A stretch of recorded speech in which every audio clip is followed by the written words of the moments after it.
I was wrong entirely. It wasn't a bird at all, it was a map.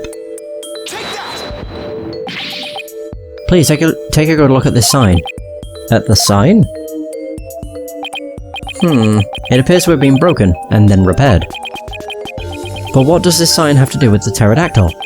Please focus on this part of the sign.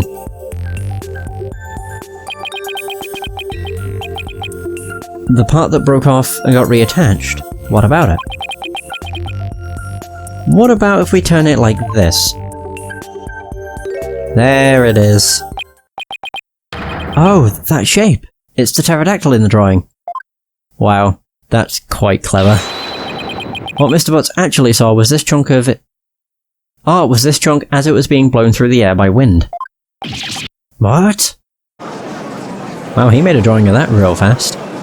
Also, his book's empty. Or at least it looks like it is. On the day of the murder, there were some heavy winds in the area of the mooring dock. But it's hard to imagine that this sign would make it up as high as the airship would fly. Or as an airship would fly. That means the flying chapel must have been anchored at the mooring dock that night. Isn't that right, Mr. Sprocket?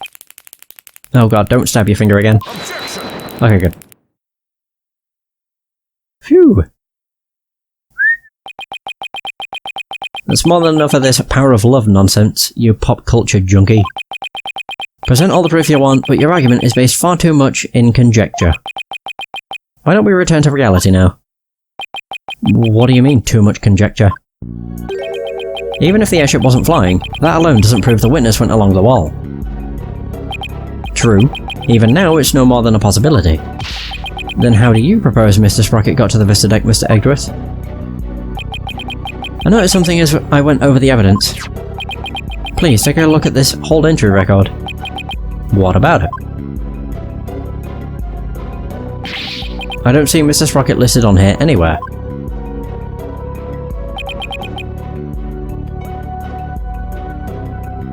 Oh, is he gonna present the fact that he used Ellen's card? Or something?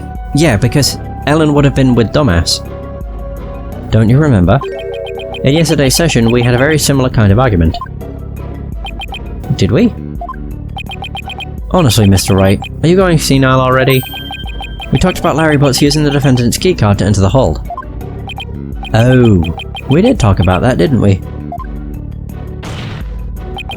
In other words, even if a person's name isn't on the entry record, it's still possible for that person to have entered by using someone else's card. Oh, are we gonna say that he used Pierce's? Mr. Sprocket, you entered the hold with Mr. Nicody, didn't you? Or Nickody. I did? What? Why didn't you tell us that in the first place? Pierce is indispensable. I didn't want to mention him unnecessarily and risk having him wrongly accused. I couldn't do without him. Mr. Sprocket, I ask that you testify in greater detail about your movements that night. Okay, we're approaching 2 hours. The truth. The truth is, I went to the Vista deck with Pierce.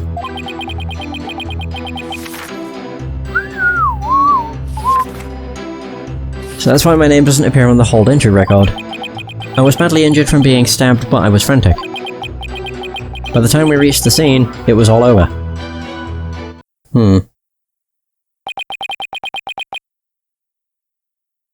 Well, this doesn't help me one bit.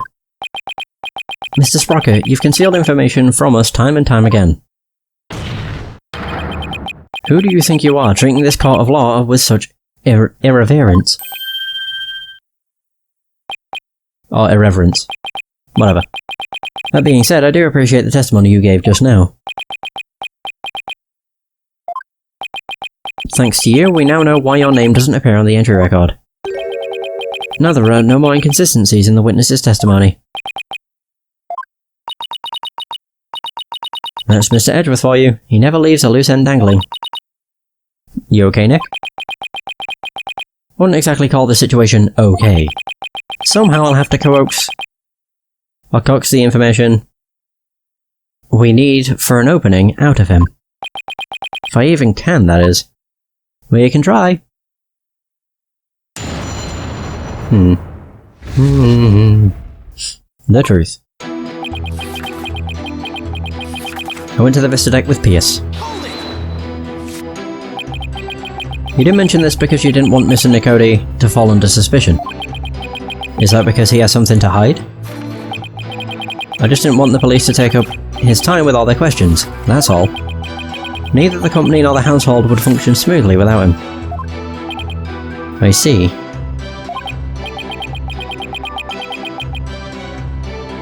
Wow, it sounds like Pierce is absolutely indispensable to the Sprockets. Anyway, getting back to your statement. When did you meet up with Mr. Nicody? Or Nickety? We met up on my way to the Vista deck. I think Pierce and some of my relatives were on another floor, but Pierce heard the commotion and came running to my aid. He could hear the pandemonium all the way from another floor? Mr. Wright, would you like the current statement added to the witness's testimony? Wait, shit. I read that out, but it didn't kinda like stick in my mind. When do you meet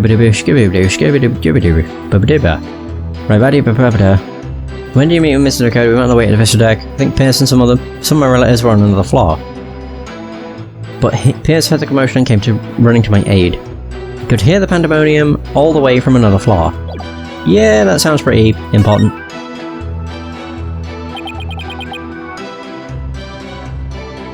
Yes, please, Your Honor. Very well.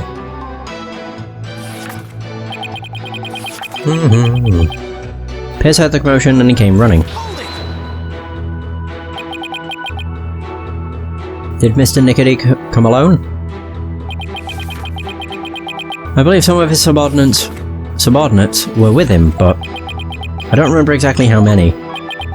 He may say there were others, but seeing how they pulled that second reception off, I can't completely trust anything he has to say either. I see. So you, Mr. Nicody, you, Mr. Nicody, and a few others headed to the Vista deck, is that right? That's right. That's why my name doesn't appear on the hold entry record.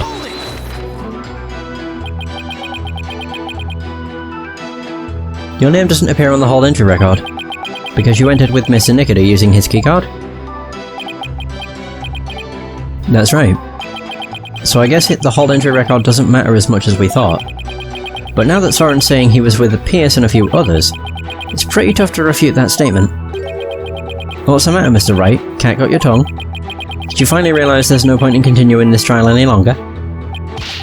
Of course not. I'll wipe that smug look off your face. Mr. Sprocket, please continue with your testimony. Okay, that was a worthless statement then.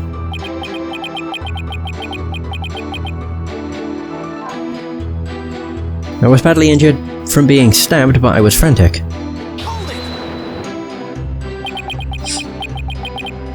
Speaking of your injury, how are you doing now? The knife wound is deep. Knife? Wait, what? Knife? The knife wound is deep and continues to throb with pain. Fortunately, my internal organs were spared. But one wrong move would have spelled the end for me there. Even so, I've seen you up and about all over the place since the incident. I'm only following my doctor's orders to perform some daily light exercises. Mr. Wright, would you like Mr. Sprocket's statement about his condition added to his testimony? Yes. Not that it appears especially relevant to me. Should I have him add it to... Yeah. Add it to his testimony. Especially if he mentions it was a knife. Yes, Your Honor, I'd like to have it added to his testimony. I see. Very well.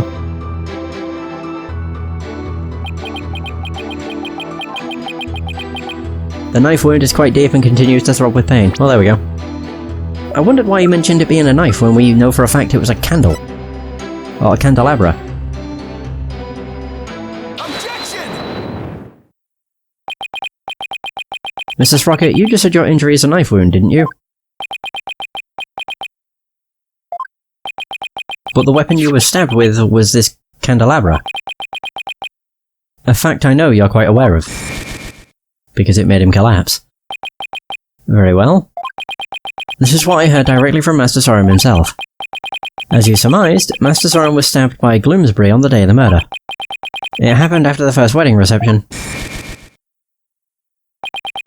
The happy couple was in the reception hall when suddenly, Gloomsbury appeared. He attacked Miss Ellen and tried to take her away. Master Soren went to stop him and found himself in a struggle with Gloomsbury. That is when Master Soren was stabbed with the candelabra, he said.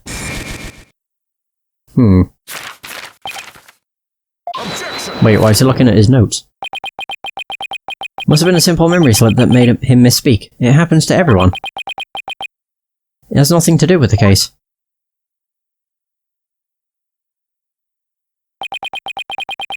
You must be pretty desperate to point out something so minute. I have to agree, Mr. Wright. You hardly need to make such a big deal over such a small mistake, but I contend that it's an important inconsistency. Besides, I couldn't find anything else. This is the only thing I have to go after. And I say it's not important. Now let's not waste any more time on this matter. I agree. Everybody has a little memory lapse every now and then. But Your Honour, please let me explain. But can you? Can you really explain to this court what makes this slip so important? Yes, I can, Your Honour. After all, it was Soren himself who told Pierce that he had been stabbed by a candelabra. This is more than a simple memory slip. There has to be some kind of reason for it. Yeah, he puts down every minute detail, so he would not, screw up and say that it was a knife when it wasn't. Well, Mr. Wright, please explain why the witness's slip of the tongue is so important. The point to focus on here is why the witness would mistake the weapon used to stab him. Think carefully, Phoenix. This could very well change the course of the trial. I see. So why did the witness make that mistake, right? Mrs. Sprocket identified the wrong weapon used against him because... Ooh! He misspoke? Covering for some... Oh my god! He has no memory of it. God, this is quite weird, because I've recently watched F, A Tale of Memories, and this kind of has something similar. An accident happens in that, and then one of the characters can only retain 13 hours of her memory at a time, and so she makes, she plots down literally everything that happened, so that she doesn't forget. Like who people are, what she did in a day, etc. It's really quite cool. Oh man, I wonder if that's going to be the same sort of thing. He got into an accident and then he has memory lapses. Or memory problems. He has no memory of it. That's why he changed. And started to put down minute details. He doesn't remember the incident, let alone the weapon used against him. Not only that, but I believe Mr. Sprocket has some sort of memory disorder. Therefore, the defense contends that Mr. Sprocket's testimony thus far is invalid. Just because you can't find a flaw in his testimony, you want to throw it all out? I've just realised his glasses are actually on his jacket. Your baseless claim is nothing but pure slander of the witness's character. Mr. Edgeworth is correct, Mr. Wright. Can you explain your grounds for making this claim? Of course, Your Honour. Think of what Soren has said, how he's behaved, that's where I'll find a clue.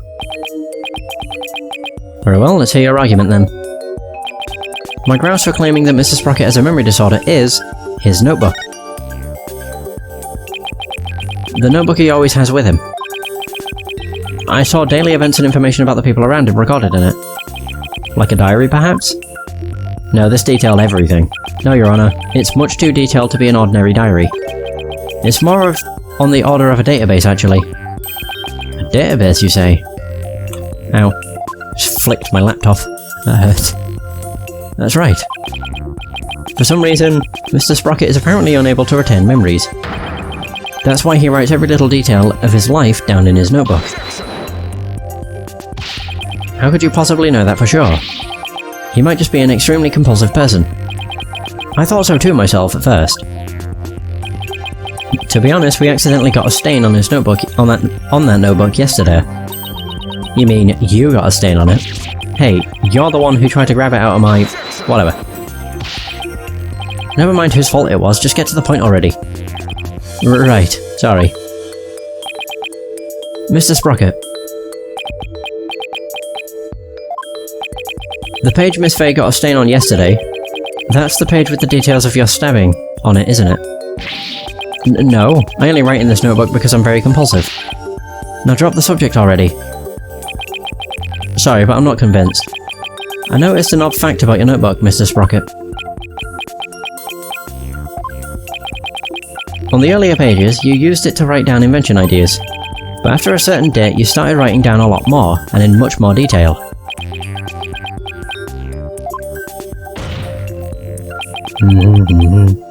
I believe your memory disorder stems from what happened on that date. Something so monumental, it caused a memory disorder, Mr. Wright? You don't know what you're talking about. Oh, but I do.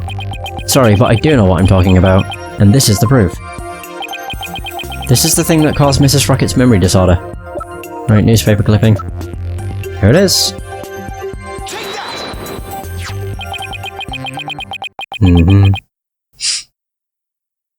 You were involved in this car accident too, weren't you, Mr. Sprocket? And the shock of losing your beloved older sister is what caused you to develop your memory disorder. Is this true, Mr. Sprocket? Oof. Poor guy. Well, is it?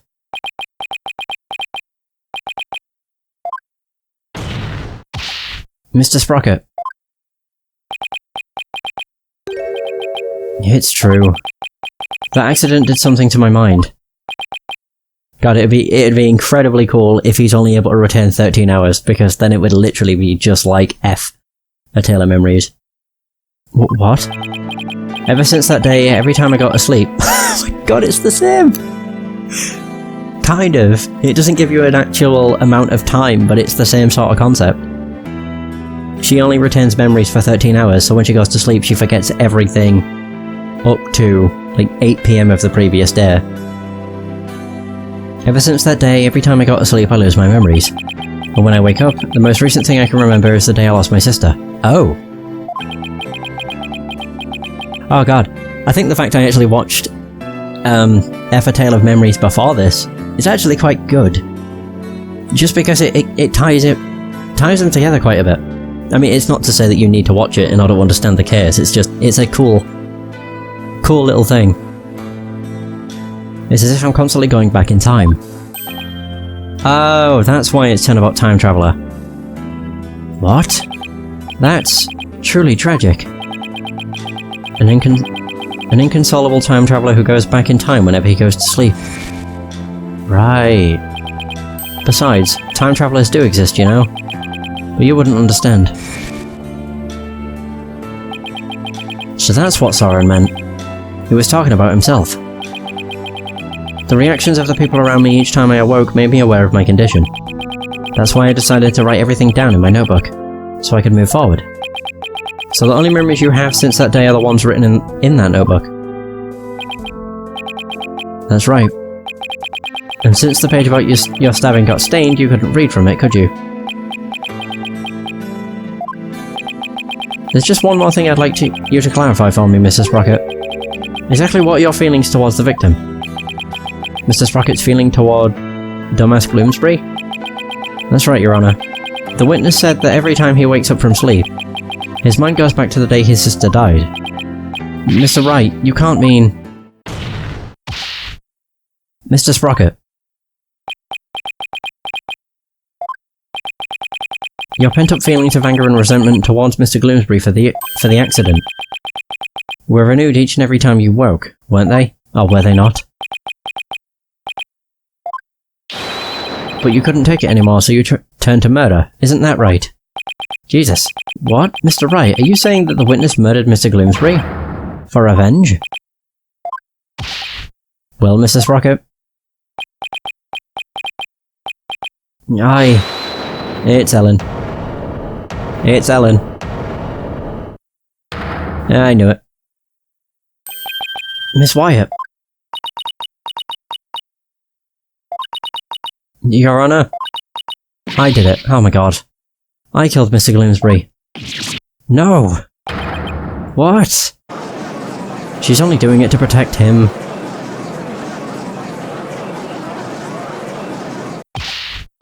Miss Wyatt, what are you trying to do? Don't tell me you're still thinking of going that route. Soren is innocent, he can't be found guilty, take me instead. Ellen, please, try and get a hold of yourself. I guess you really meant it. My Soren didn't do anything wrong. I'm the one who should be convicted. Are we to understand that you're confessing your guilt? No. Now wait just a minute here. Ellen, why would you cover for me? After I testified that I thought you must have killed him. I'll admit, I couldn't believe my ears at first. But all I want is for you to be happy. Your happiness is my happiness, Soren. Aww. But without my notebook, I'd even forget those feelings of yours by tomorrow. Knowing that, do you still feel this way? You've loved me all this time. The same way you did before the accident. That's how I know. That you're the same person I've always loved. No disorder can change that. Aww. Ellen. Your Honor, there are 2 things I'd like to correct. 2 corrections? What are they? First of all, I want to withdraw one of my statements. That's right. Dumbass was killed by Ellen. Oh. Without memories to rely on, I took the police completely at their word. Oh. You can't be serious. So that means... Soren never really doubted Ellen in the first place, did he, Nick? Ellen really does love Soren with all her heart. But in order to save her, I'll still have to go after Soren. I hope you can forgive me, Ellen. And what is your other correction, Mr. Sprocket? The truth is, I never felt anger or resentment towards Dumbass about my sister. What? Why not? It's because...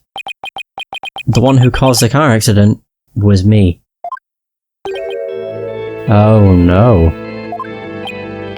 What?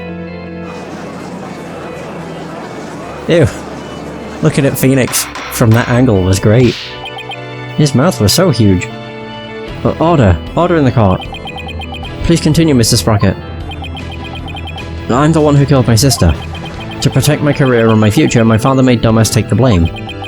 In exchange for money and the position of the lead servant.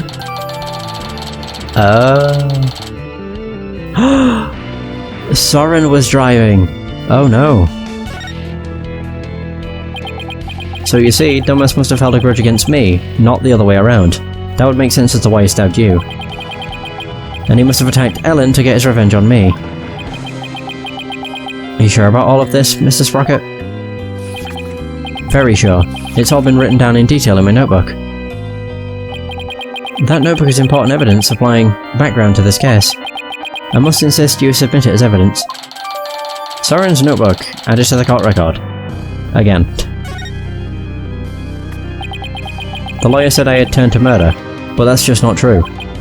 However, it is true that my older sister and Dumbass are both dead because of me and my negligence. I just glanced through Mr. Sprocket's notebook.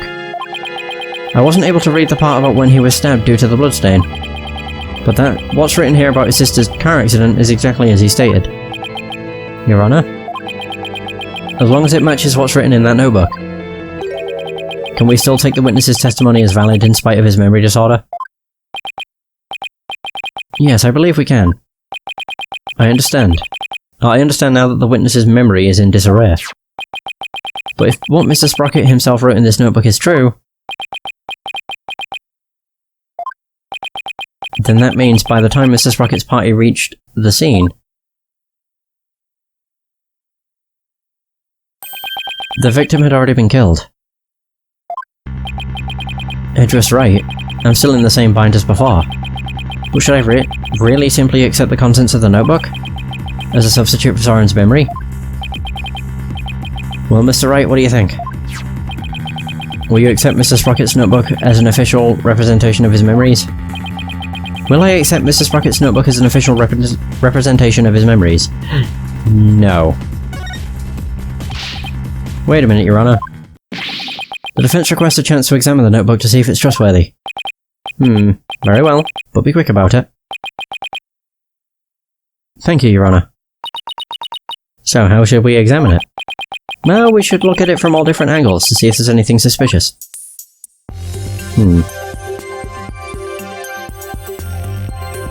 we can examine. It's quite thin. There's no point if I don't look at what's inside. I have to open it. With your permission, Soren, here I go. Ooh. Yikes. No, it's just the page that Maya got stained. Maya got all stained, but I guess it's not going to be very helpful at this moment. I'll keep going.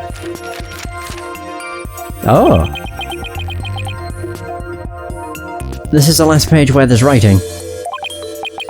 Something about this page doesn't sit right with me. I better take a closer look. They should have made it a bit less obvious that there was a page torn out, but I mean, whatever. Nothing special about the cover. Oh. Yeah, I'm trying to move the hand. Huh? The page has been torn out, and it looks like there was something written on it. It looks like a page has been torn out here. Mr. Sprocket, do you know what was written on it? Oh, that? I often tear out a page when I write somebody a note. I probably wrote something down for somebody, tore it out and gave it to them. Oh, right, yeah.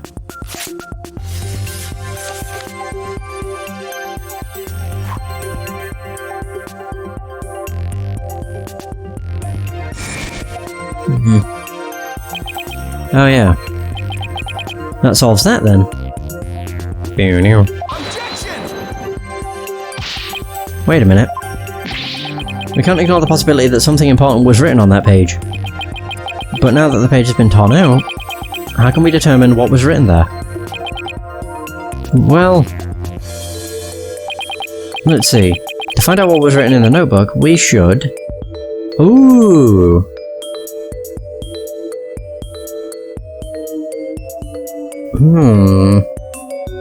Fingerprint powder? Would that work?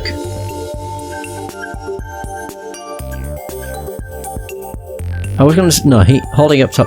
oh no, it would be fingerprint powder, because of the imprints that would be made when writing. If we used fingerprint powder on the notebook, we might be able to see what was written. Fingerprint powder? How would that help us find out what was written there? Well, if the writing left indentations on the blank page behind it, fingerprint powder could make those small indentations visible to the naked eye. Oh, stop. Fingerprint powder would only sully the notebook further.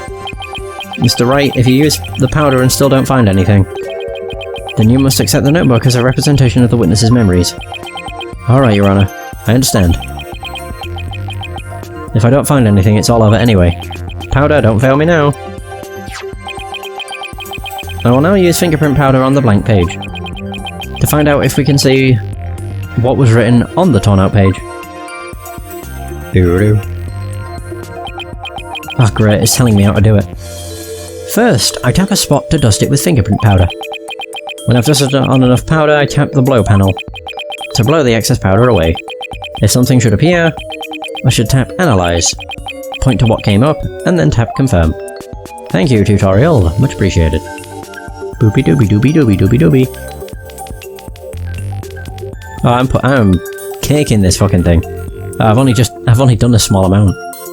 I kinda wish I could, you know, zoom out, but it's not possible. Oh, there we go.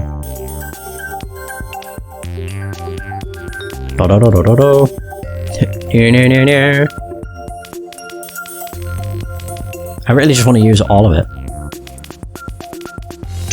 Shit. Ah, fuck. Oh, we're nearly there. How many more dusts do I have? Like 2? There we go, we're all out. Blow. Ooh, wait. Oh!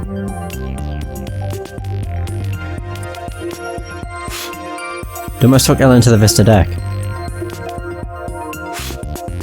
I struck... oh dear. Uh-oh. I struck and killed Dumbass. So if I analyze... I don't know if it matters which one I analyze. Dumbass took Ellen to the Vista deck. This has to do with the case.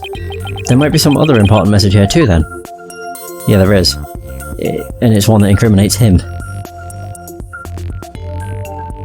There, that should hopefully work. It says I struck and killed dumbass. But then this is huge. This is huge.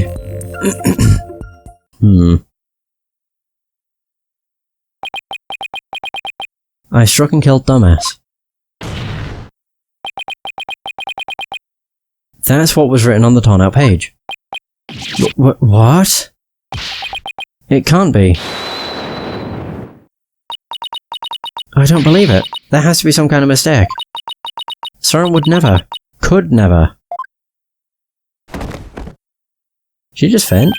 Miss Wyatt. Bailiff, please get the defendant to the infirmary at once. Oh dear.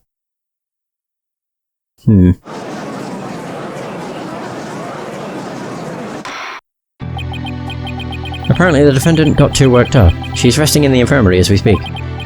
Now then, please continue, Mr. Wright. Yes, Your Honour. This notebook is all Mr. Sprocket has to remember things by. With this critical page torn out, not even Mr. Sprocket himself knew the truth of what he'd done.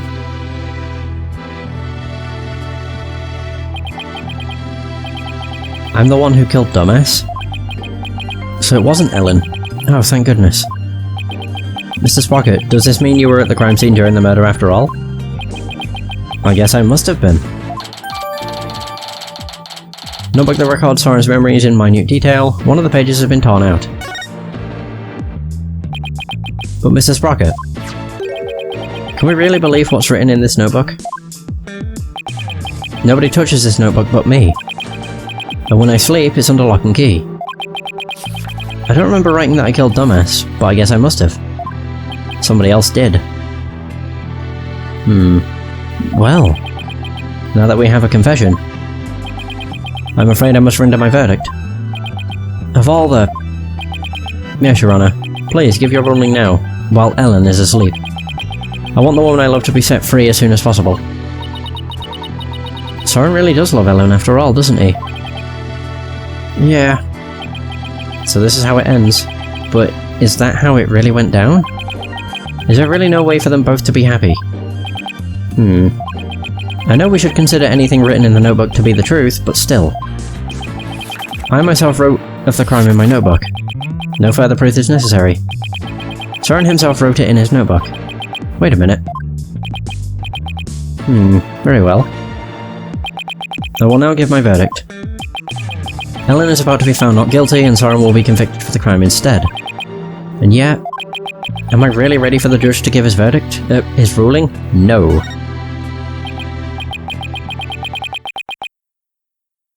No, not when there's still one more avenue left to explore. This court finds the defendant, Ellen Wyatt... Your Honour, there's still something that bothers me about that notebook. Oh, is there? What are you doing, Mr. Wright? All you have to do is keep quiet,